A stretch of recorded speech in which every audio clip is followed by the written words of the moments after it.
Would you breathe with me, please? Take it in and release.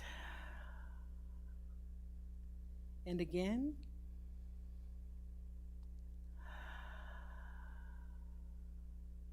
And one more time, please.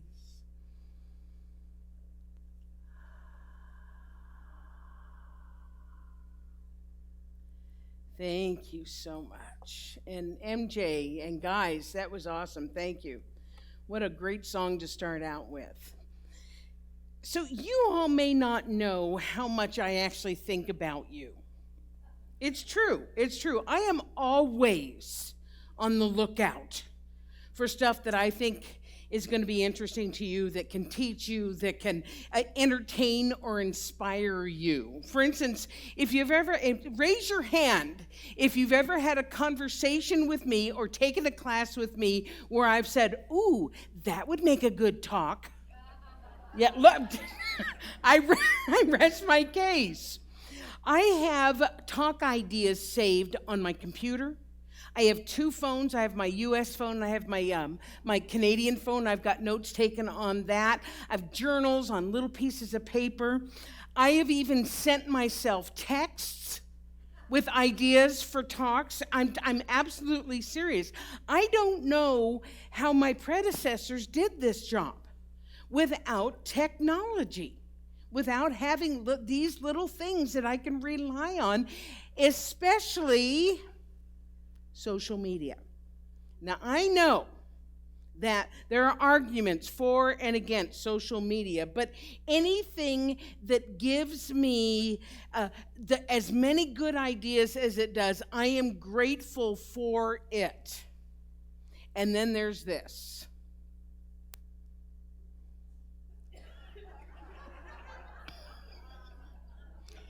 How many Facebookers do we have? How many Instagrammers do we have? Yeah, okay, well, not as many of you as I thought. So if I am bored, that is exactly what how many Twitter people do we have? All right, so what will happen is, I don't know, whatever, and I'll go on Facebook.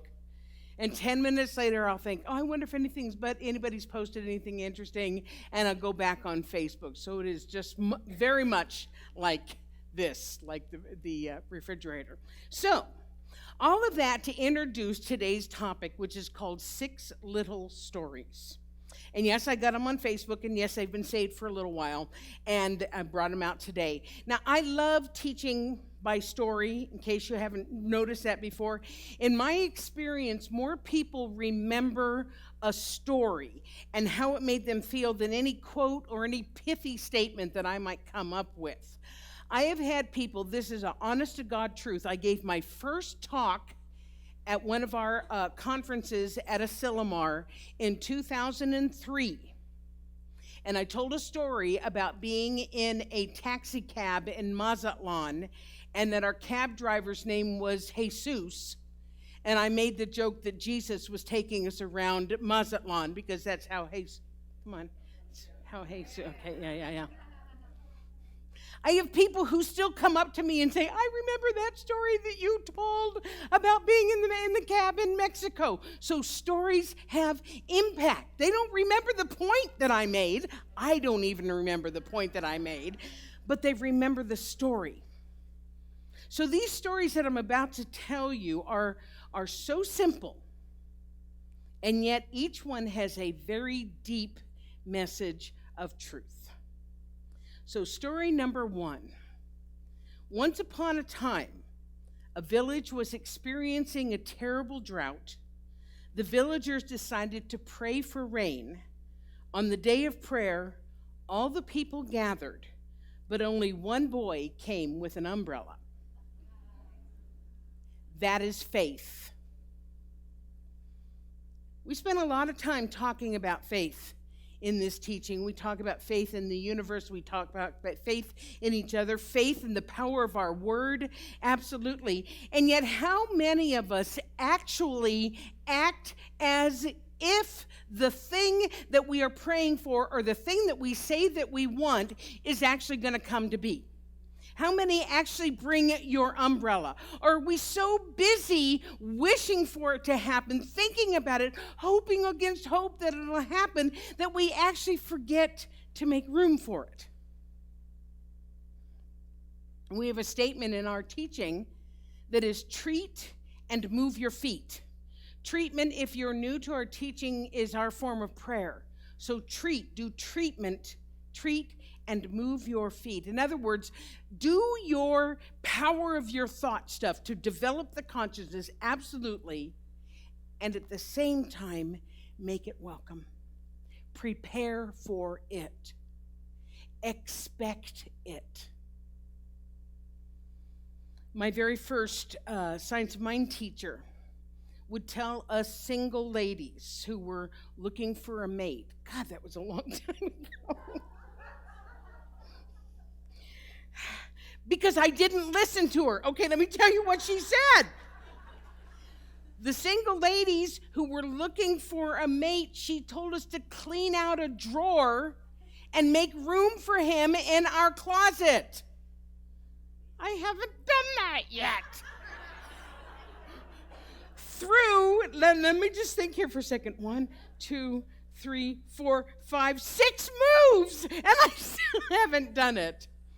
So what she's saying is, yes, absolutely, do your mental work, do your spiritual work, and bring your umbrella. Story number 2. When you throw babies in the air, they laugh because they know you will catch them. That is trust. So for many of us, faith and trust are almost synonymous, right? We use them interchangeably. But are they the same word? Our founder, Ernest Holmes, uses them also interchangeably. Here's what he wrote about faith and trust. He said, in order to have faith, we must have a conviction that all is well. In order to keep faith, we must allow nothing to enter our thought which will weaken this conviction. Faith is built up from belief, acceptance, and trust. And I do teach that faith is something that can be built. In other words, I pray for rain, and I bring my umbrella, and it rains, and my faith is enhanced, right? My faith is built up. I got to tell this story. I wasn't going to, but I'm going to. He's not even here. So Oliver, our sax player, our band leader, was taking the foundations class last year or something like that. One of the first things I teach students how to do is get front row parking. I said, that's a faith builder. You start affirming that you're going to get front row parking, and then you do, and you're like, well, wow, that worked. Okay, let me take it again. Let me do it again. I swear to God, after we had that conversation, the very next day I got a text from Oliver with a picture of him in a front row parking space in front of Costco. The next day, in front of Superstore. The next day, in front of the mall. I am not kidding. 6 different front row parking spaces in that class. How many of you remember that? If you were in that class, absolutely. So faith can absolutely be built. And what happens is the more I experience the manifestation of the thing that I'm treating about or the thing that I'm affirming, the more my faith grows. So what about trust? Because we're talking about trust here. Are we born with it? Can trust be developed?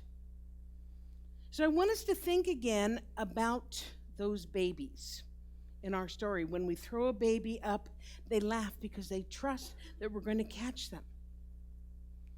So if we believe in the concept of eternal life, and that is one of the things that we teach here, life ongoing, then babies or their baby souls, their souls, wherever they were before they came here, were probably hanging out in a very, very safe place, in a place where they were loved.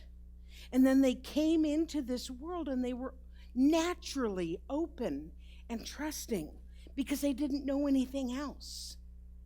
And then, for the most part, they were met with loving hands and voices and actions. And so for babies, their trust is pure.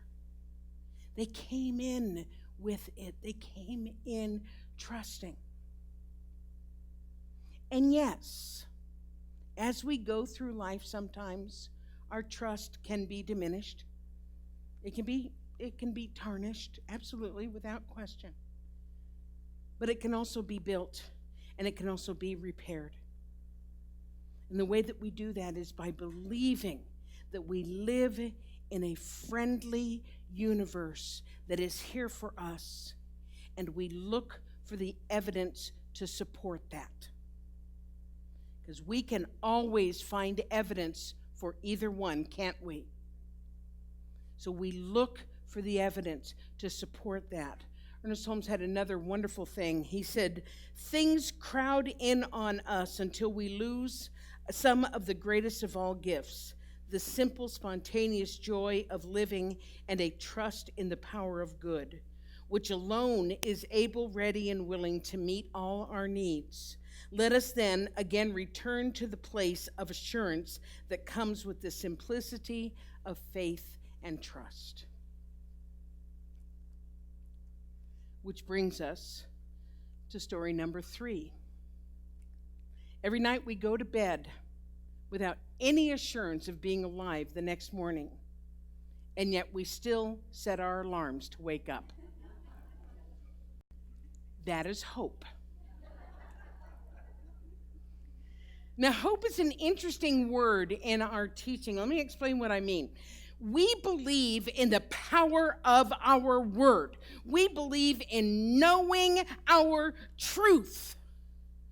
And that doesn't leave a whole lot of room for hope, because hope is a softer, it's a more gentle knowing. It doesn't have the conviction that knowing does.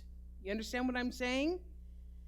However, with all of us, before we have a strong conviction of something, before we know it completely, we usually have hope. When we start out with a treatment or something like that, until we absolutely can feel it with conviction, we hope it works. So hope is a good place to start to build our conviction and to build our knowing. And then what happens is we grow through our faith, as we grow and develop that trust. When we experience the demonstration or the manifestation of our treatment, then our hope becomes knowing. Story number 4. We plan big things for tomorrow in spite of zero knowledge of the future. That is confidence. One of the things that I tell people when I don't want to go into the long explanation about what it is that we do and what it is that we believe is that I tell people simply that we teach people about self-esteem and positive thinking and self-confidence. That sound at least okay? With a spiritual bent to it, right? That's because, like with trust, when we understand that we are living in a universe that is for us, then we can have the confidence to go through life knowing that we are supported. Plus, when we know that our word has power, and our word does have power, don't let me talk you out of that. Our word has power. When we know that we are co-creating with the life force energy that responds to our word, then of course we can plan for big things. We're intended to plan for big things. I don't maybe mean big splashy things, but something to enhance and increase our life experience more than what we are. That's the natural way of being. Is that making sense? You guys with me? Are you out there? Okay, yeah. So one of the things that I tell my students is that we tell the universe what? This is what I would like to be experiencing in order to have a full life. But I never tell the universe how. I tell the universe what, never How? The how is up to God. And here's what's interesting, is that when it does manifest, it may not look like what we thought it was going to look like, but it is for our best and highest good. Is that making sense? So we affirm the qualities that we want, not the specific thing. It's got to be this. No, how does that make you feel? It makes me feel this way. Okay, so that's, you affirm those qualities, and then you trust, have faith, have confidence that the infinite intelligence of the universe knows how to bring it to you in the right and perfect way. Story number 5. On an old man's shirt was written the sentence, I am not 80 years old. I am sweet 16 with 64 years of experience. That is attitude. Yeah?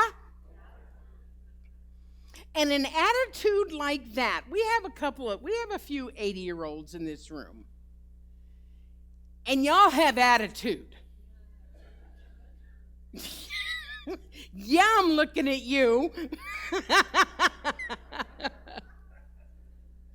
And an attitude like that comes with confidence, which comes from living life, which comes from trying and failing, and then trying and succeeding, and then being disappointed, and then being thrilled, and learning, and forgetting, and loving, and losing. In other words, having an attitude like that comes from living life.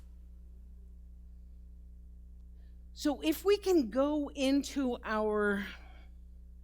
I have advanced years. Does that sound nice? Is that okay? I'm not there yet, so I don't know. As we go into our more mature years, still young at heart, even though gravity may be taking its toll,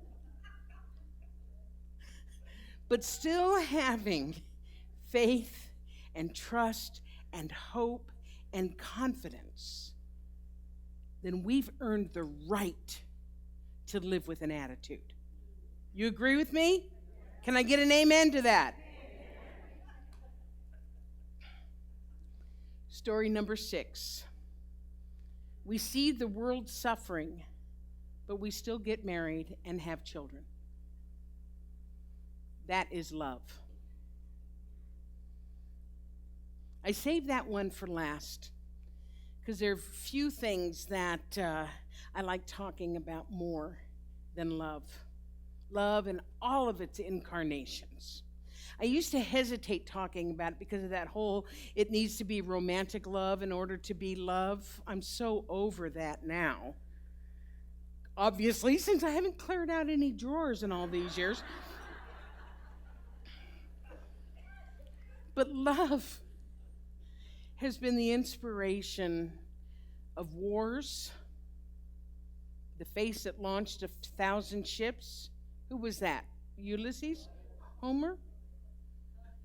Helen of Troy.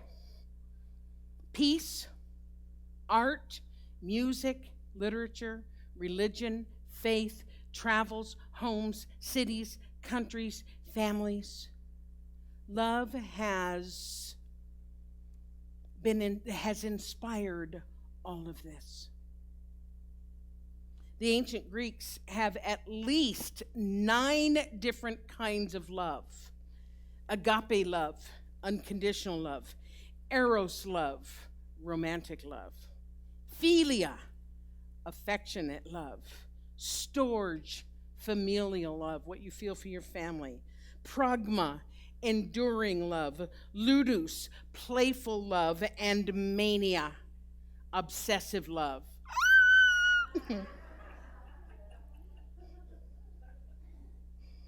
If you're anything like me, you've probably experienced all of them, right?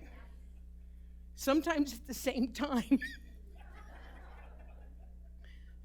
But love is this intense tangible thing that we all know, but we can't quite describe it. We just know it when we experience it. It transcends explanation and logic. And yet it is as natural to us as breathing. That's because the impulse of the universe is love. And we are part of the universe. It is as natural to us as breathing. I love this quote by Ernest Holmes. Let us start with the simple proposition that life, which is spirit or intelligence, is the sole and only creative agency in the universe. This life principle always existed and will always continue to exist.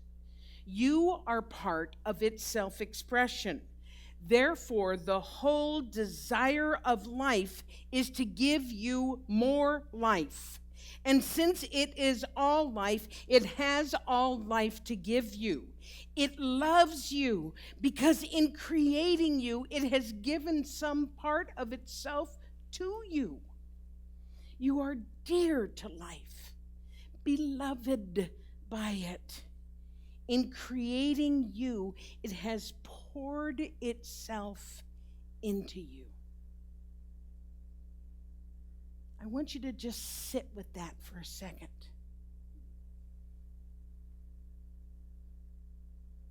It has given all life to you. It, meaning life, meaning love, meaning the universe, meaning spirit, whatever you want to call it. It loves you. Because in creating you, it has given some part of itself to you.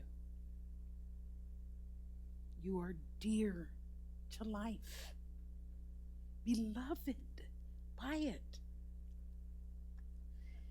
In creating you, it has poured itself into you.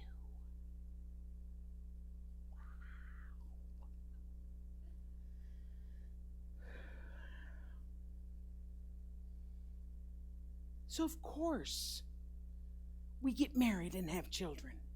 Of course, we still love each other. Of course, we have pets. Of course, we still love ourselves. Of course, we draw and write and sing and paint about love. It is our nature. It is who we are, and nothing in the material world is ever going to take that away. So yes, there is suffering in the world. Sometimes it sucks. And yet when we understand that love is our nature, and we live from that place, we can't help but want to share it. So yeah, we have children. I see this young man sitting here. And if we don't have children, we influence children. We teach children. And we see them, that they are love in expression. And we teach them to build their faith, to experience trust, to express hope, to live with confidence, to have an attitude, and to believe in love because it is what we are.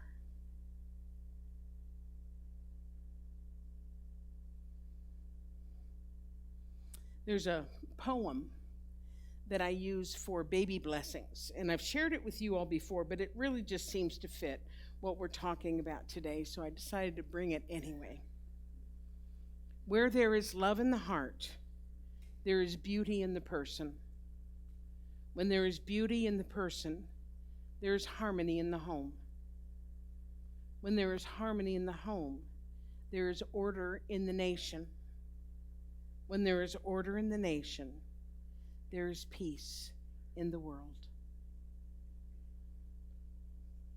Can you feel it?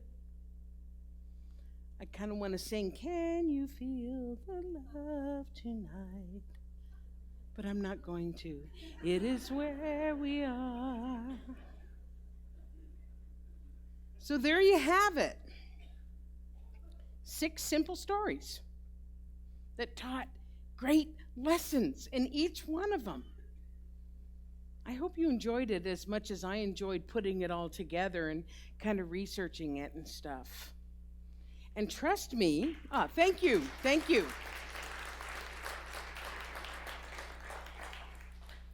I have more where that came from. I have a worldwide web of stuff for you because I love you, and so it is.